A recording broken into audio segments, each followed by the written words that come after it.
Hello everyone, my name is Hsu-Tung Chang, English name Sen. I am Taiwan Zhanghua Christian Hospital Quality Manager Deputy Director. It's my honor to introduce quality and safety topics. This webinar topic is to introduce International Patient Safety Goal, abbreviation is IPSG. The purpose of the International Patient Safety Goals is to promote specific improvements in patient safety. The goals highlight problem area in healthcare and describe evidence and expert-based consensus solutions to these problems. Recognize that sound system design is essential to the delivery of safe, high-quality healthcare. The goals generally focus on system-wide solutions wherever possible. International patient safety goal is as following. Goal 1, identify patients correctly. Goal 2, improve effective communication. Goal 3, improve the safety of higher medications. Goal 4, ensure safe surgery. Goal 5, reduce the risk of healthcare-associated infections. Goal 6, reduce the risk of patient harm resulting from falls. Today's section 1, we introduce Goal 1 to Goal 3. Goal 1, identify patients correctly. The hospital developed an approach to improve accuracy of patient identifications. Wrong patient errors occur in all aspects of diagnosis and treatment. Patients may be sedated, disoriented, not fully alert, or comatose, may change beds, rooms, or locations within the hospital, may have sensory disability, may not remember their identity, or may be subject to other situations that may lead to errors in correct identifications. 2 different patient identifiers are required in any circumstances involving patient interventions. For example, patients are identified before providing treatments, such as administering medications, blood, or blood products, serving a restricted dietary, or providing radiation therapy, performing procedures such as insertion of an intravenous line or hemodialysis, and before any diagnostic procedure such as taking blood and other specimens for clinical testing or performing a cardiac categorization or diagnostic radiology procedure. Safe care begins with proper identification.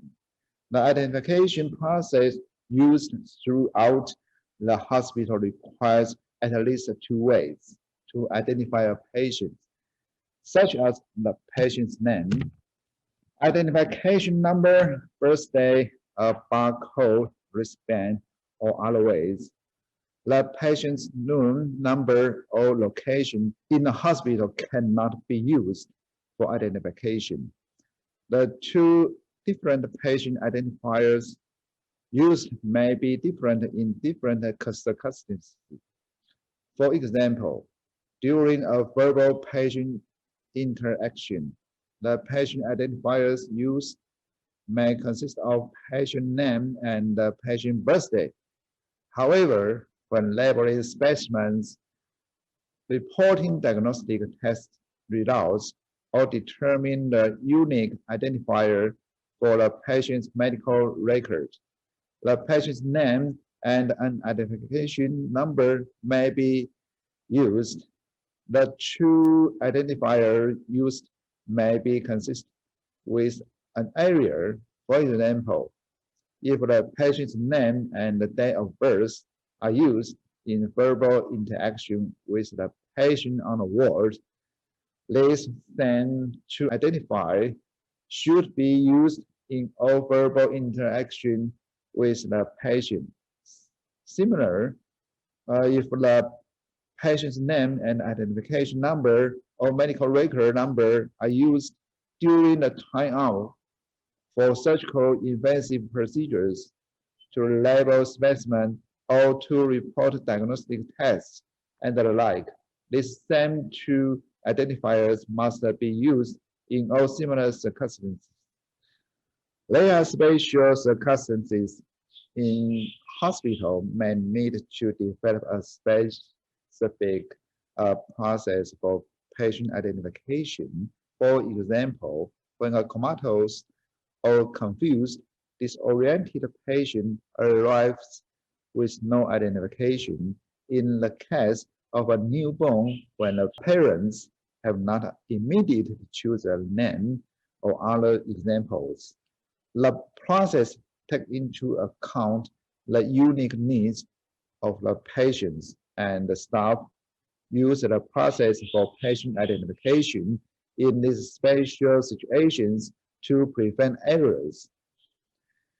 In addition to using to identify the patient in situations involving patient interventions, at least to identify are also used in labeling elements associated with the patient's care and the treatment plan. For example, blood samples and pathology samples must be labeled using at least two identifiers.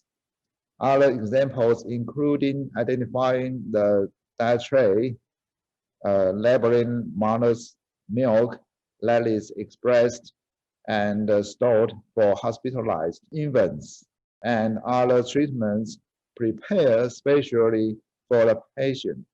It is the best practice that the patient be involved in the identification process to whatever extent possible. This is breast milk identification process.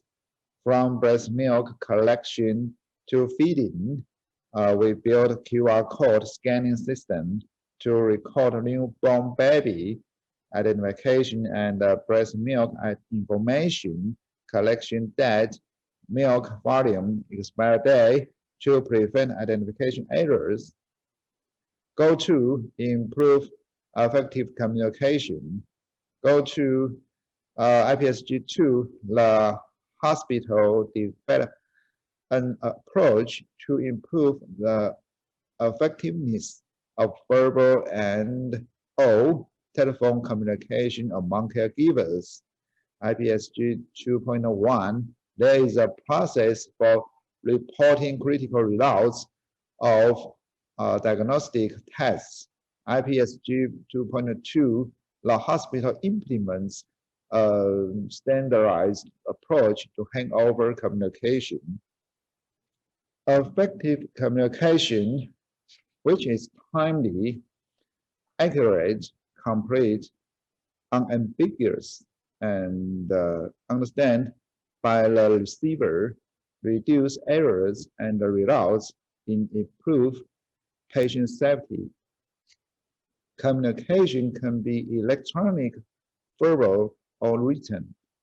Patient care circumstances that can be critical affected by poor communication include verbal and telephone patient care orders, verbal and telephone communication of critical test results, and handover communications. Patient care orders given verbally, in person, and over the telephone, if permitted under local laws and regulations, are some of the most error-prone communications. Different accents, dialects, and pronunciations can make it difficult to the receiver to understand the order be given. For example, drug names and numbers are sounds alike.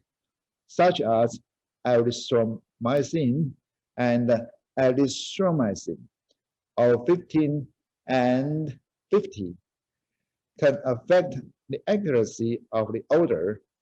Background noise, interruptions, and unfamiliar drug names and terminology often compound the problem.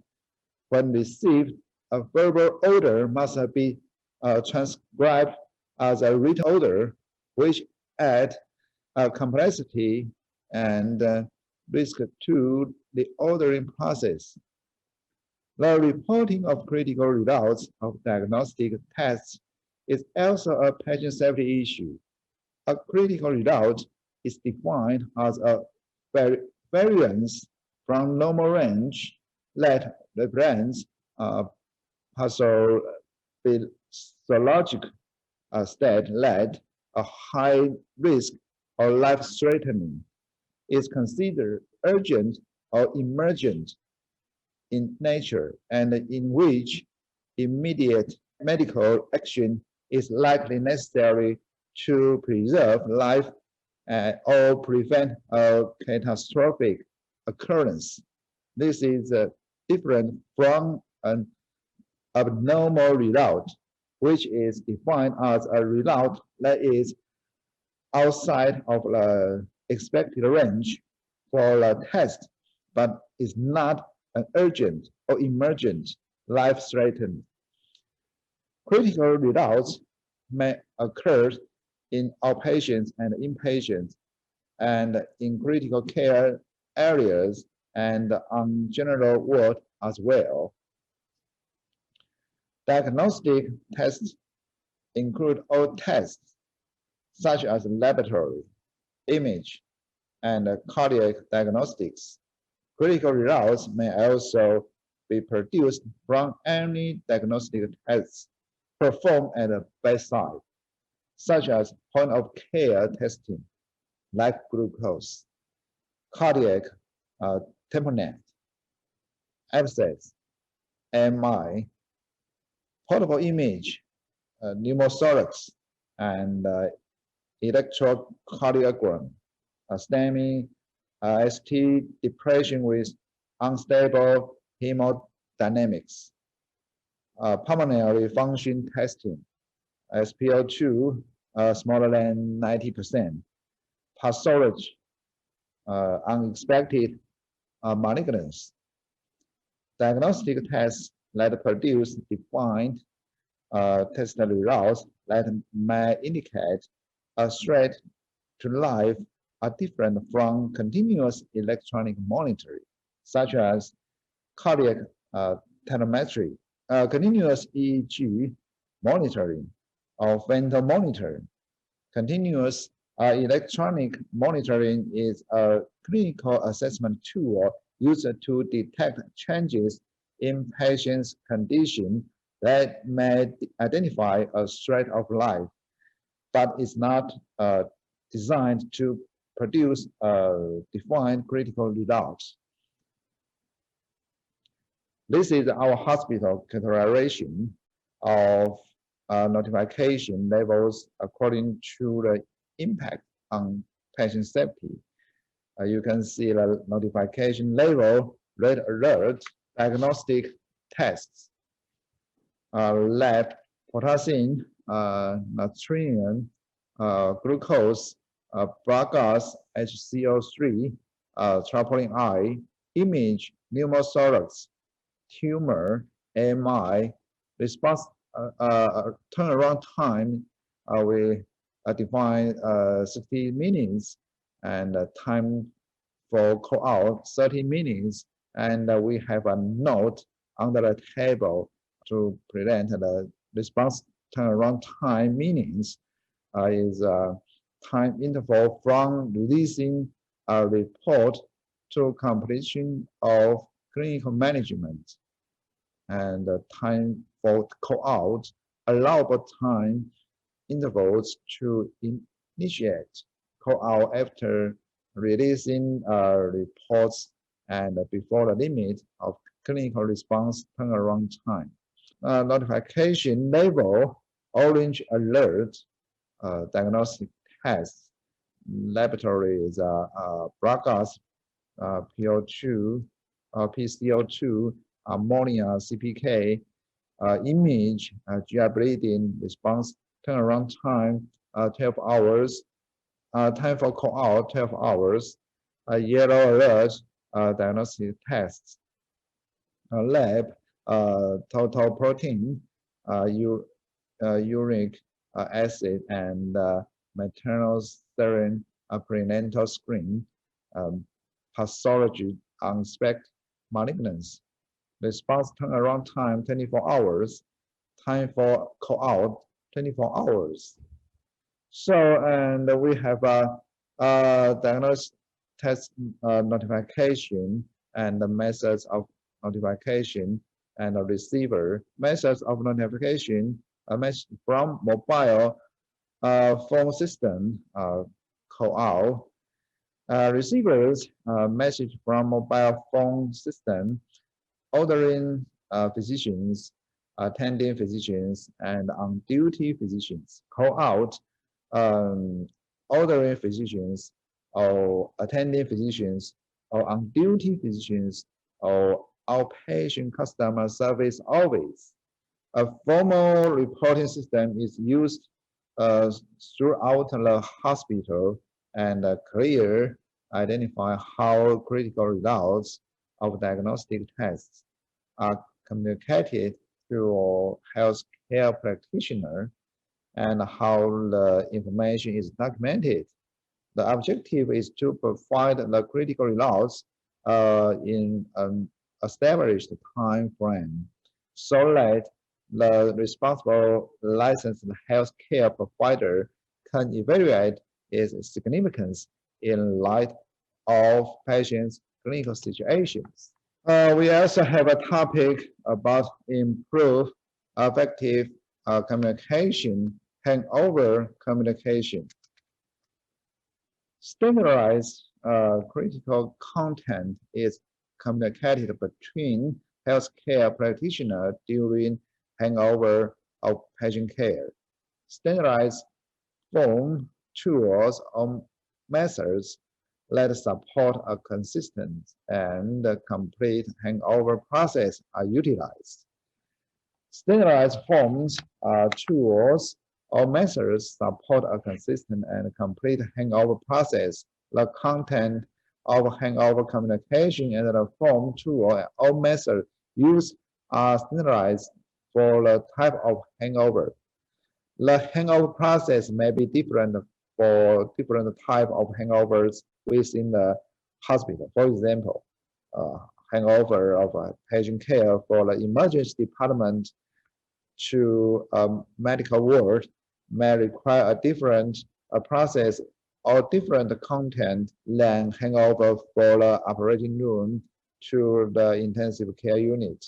However, the handover are standardized for the type of handover occurring. Handover forms or tools is used by the hospital are not required to be part of the medical record. In addition, the detailed information communicated during a handover is not required to be documented in a medical record. However, the hospital may want to have documentation that the handover occurred.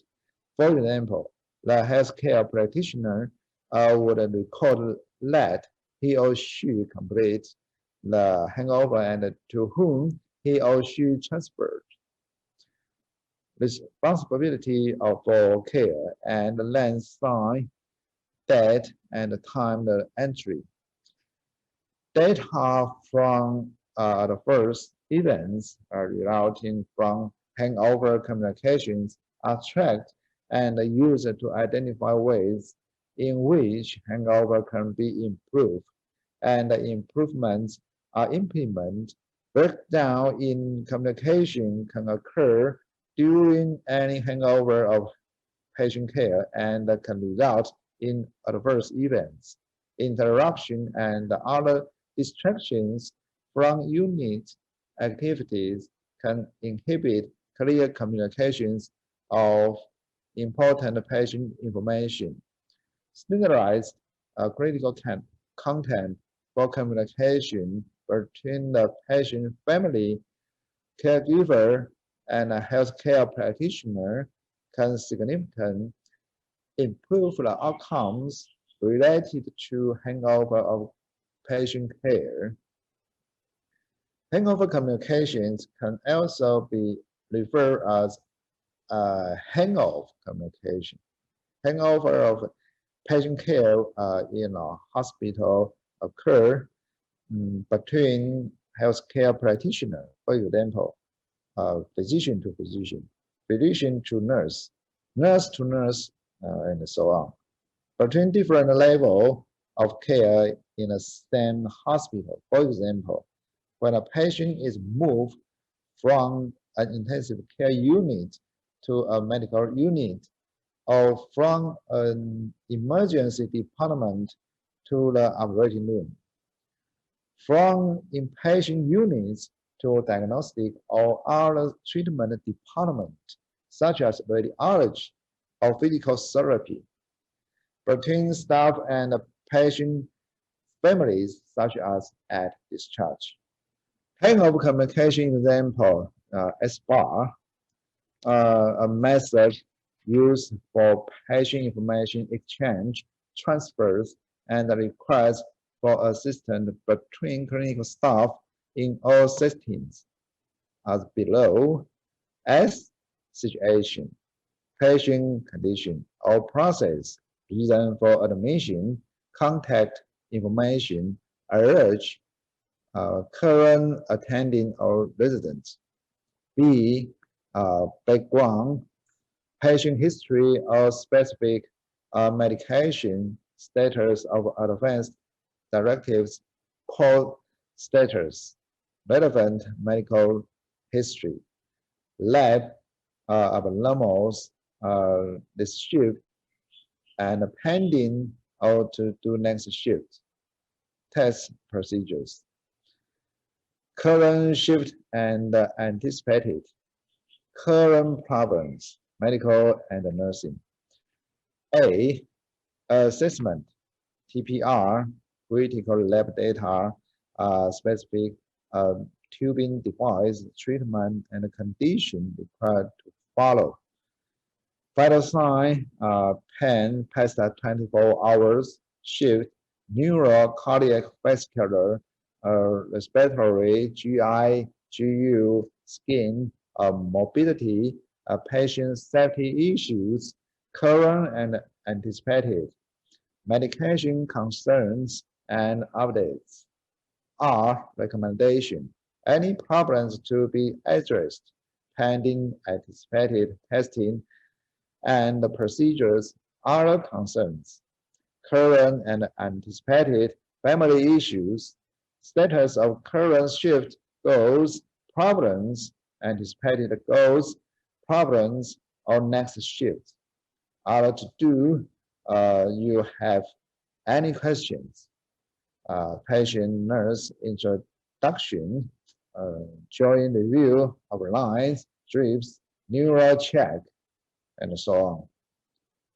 Self-practice for effective communication include as following.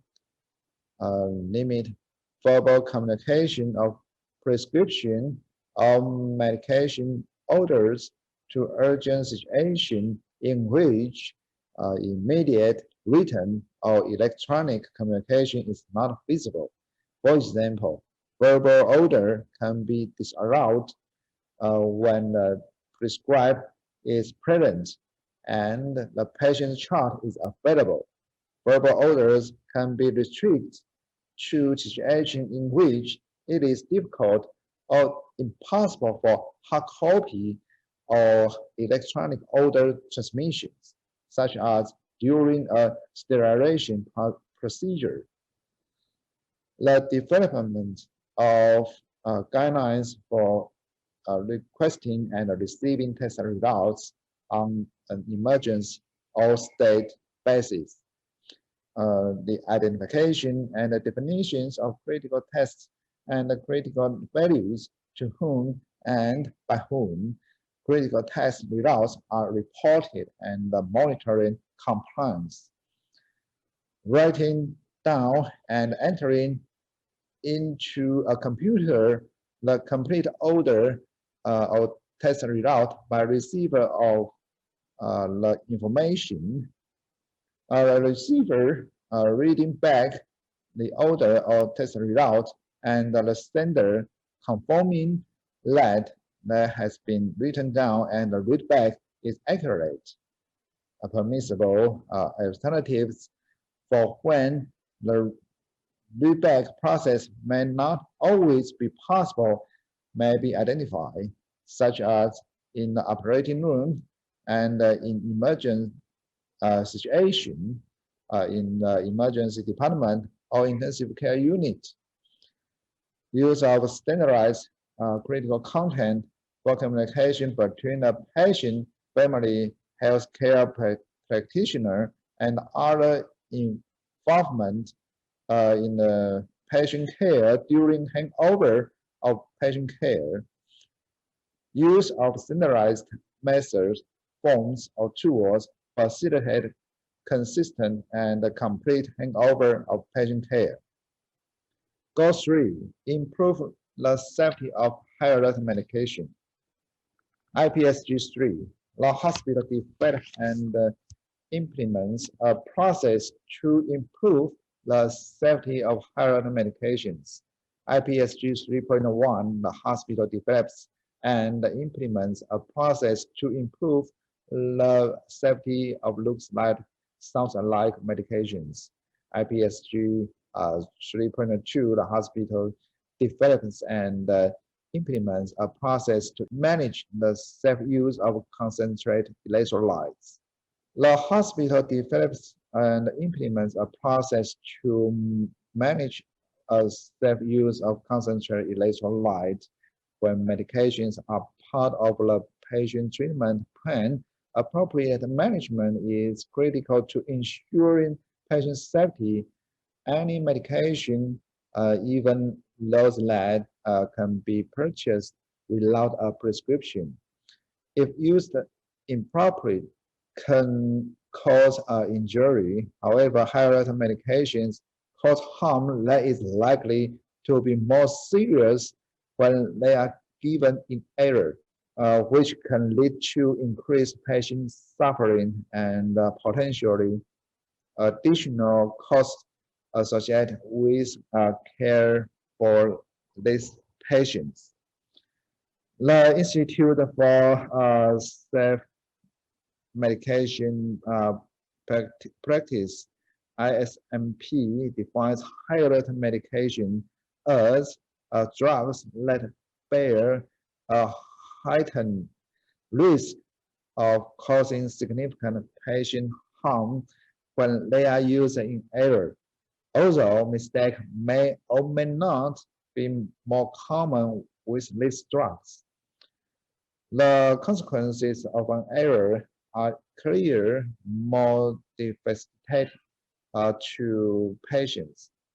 The most frequent cited examples of high-alert medications include insulin, opioids, chemotherapy agents, antithrombotic agents, anticoagulation, thrombotics, medication with a narrow therapy range, for example, digoxin, neuromuscular blocking agents, and epidural or intrathecal medications.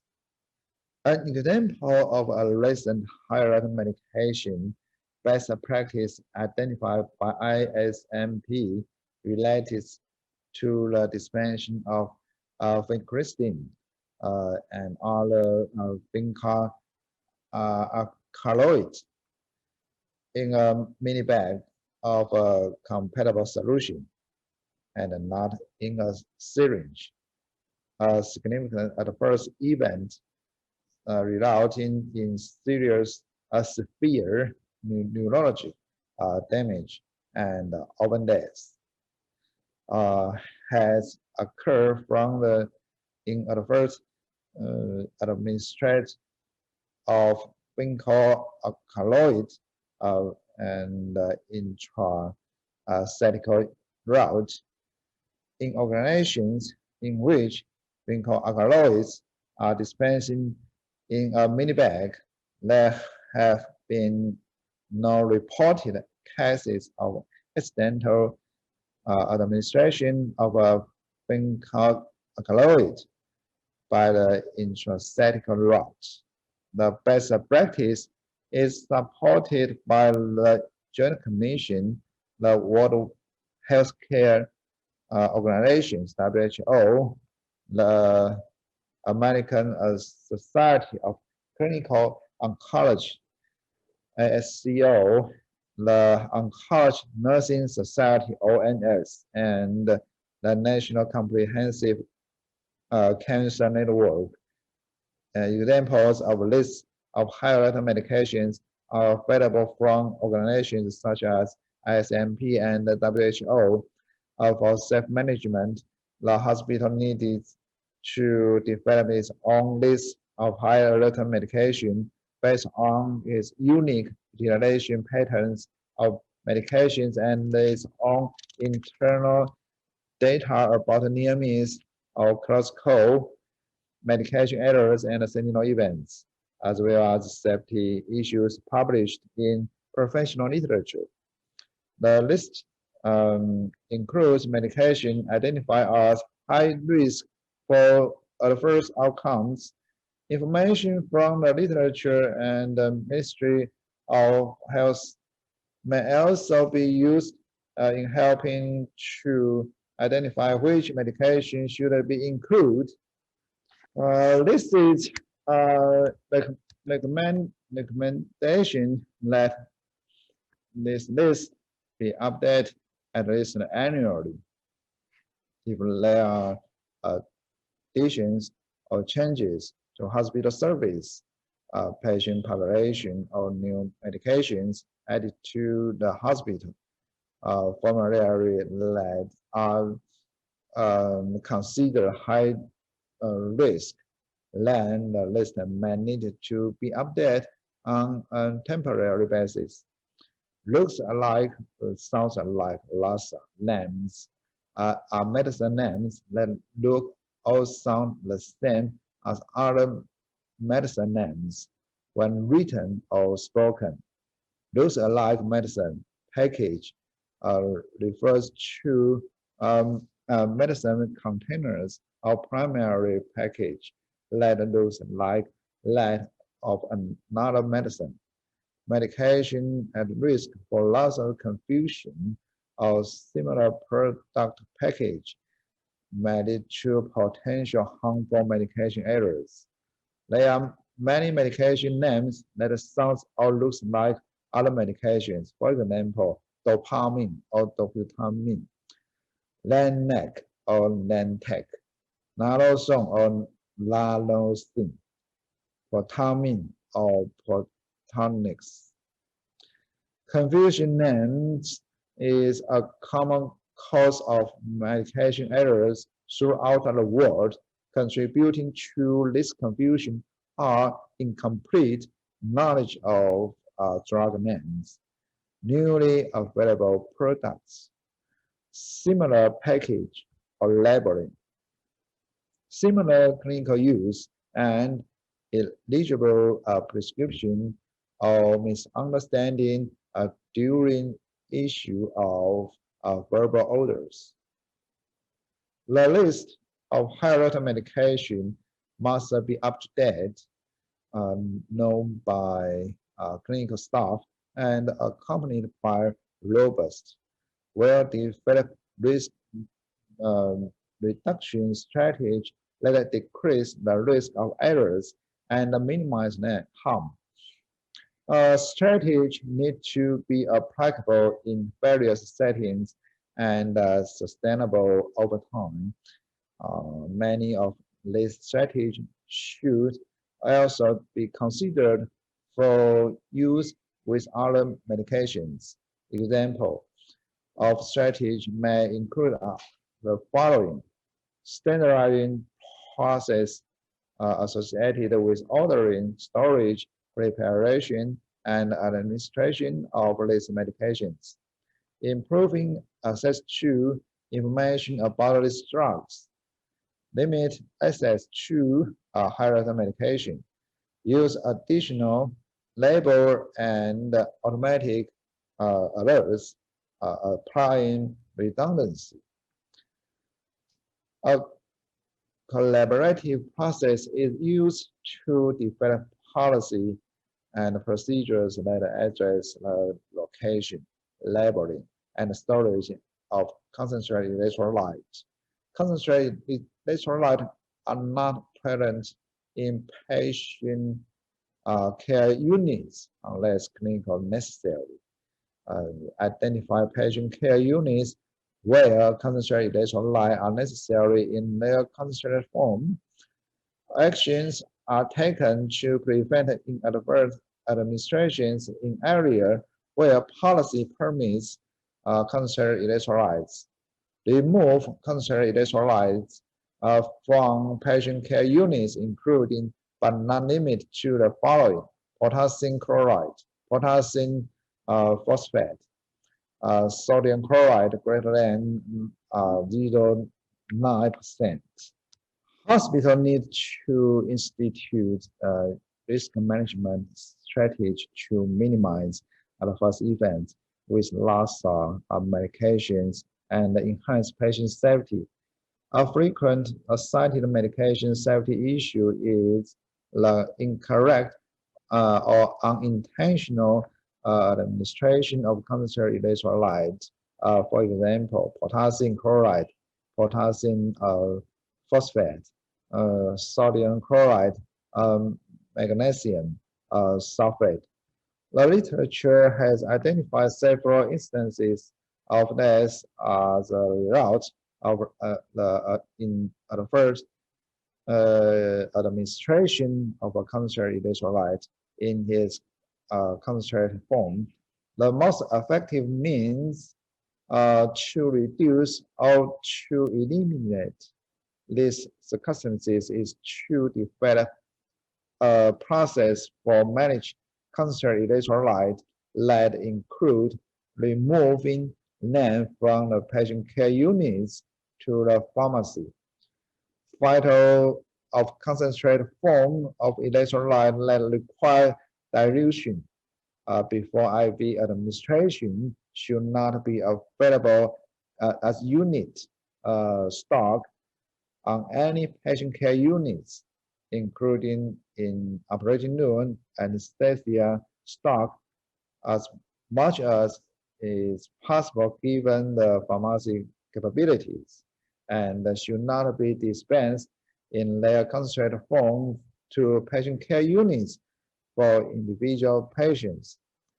The exceptions to this recommendation are for vital content in a cardiac surgery kit or a cardiac surgery locked storage area, magnesium sulfate contained in emergency cards, or in area in which patients with preeclampsia may be treated. Labor and delivery, emergency department, or intensive care unit, and concentrated sodium in area treating patients who may suffer from increased intracranial pressure, intensive care unit, emergency department, and operating room. Wherever concentrated electrolytes are stored, they are clear labeled with appropriate warnings. For example, concentrated electrolyte dilute before administration and isolate from other medications. Only qualified and trained well in individuals will have access to these files. Administration of electrolyte replacement therapy for hypokalemia, hyponatremia, and hypophosphatemia is best performed using standardized guidelines and protocols that do not involve dispensing or handling concerned files on the patient care units. Key points of our safety strategy: ready to use, LASA, labeling, separation, CLP, computer prescription entry, alert, blocking system, high rate medication bag, double check, independent double check, adverse drug reaction, medication errors. Key points of safety strategy: ready to use, KCl injectable agent before one concentrated electrolyte in our hospital, and we improve. So we have 6 premix electrolytes, and LASA error proof. LASA drug name terminator. Okay, you can see the transdat injection and transamin injection. Multiple content bracket, for example, 18 milligram and 25 milligram, 40 milligram, 16 milligram strateria capsule. Okay, and LASA appearance separation. Labeling separation, uniform labeling in our hospital. The medication names must be labeled in red text on a yellow background and enhanced with a warning reminder. Hint for higher medication names in red text, italic form, and a warning word following. Highlighted with higher medication. Higher medication bag, double check to be verified by 2 nurses, the grades 1, 2, and 3 controlled medications. Chlorhydrate liquid and non-IV pump concentrated electrolyte. Independent double check to be subject to an independent double check by 2 medical staff, like the IV pumps, chemotherapy, PCA, patient control analgesia, IV pump, ensuring heparin, TPA, concentrated electrolytes, patient under 1 month old, IV pump, monitoring for adverse drug reaction, oral agents, 1 hour after administration, IV agents, half hours after administration, anti-G tablet, 5 minutes after administration. Okay, so this is first part introduction for the International Patient Safety Goal 1 and 2 and 3. This is our first part to introduce patient safety topic. Thanks for your listening.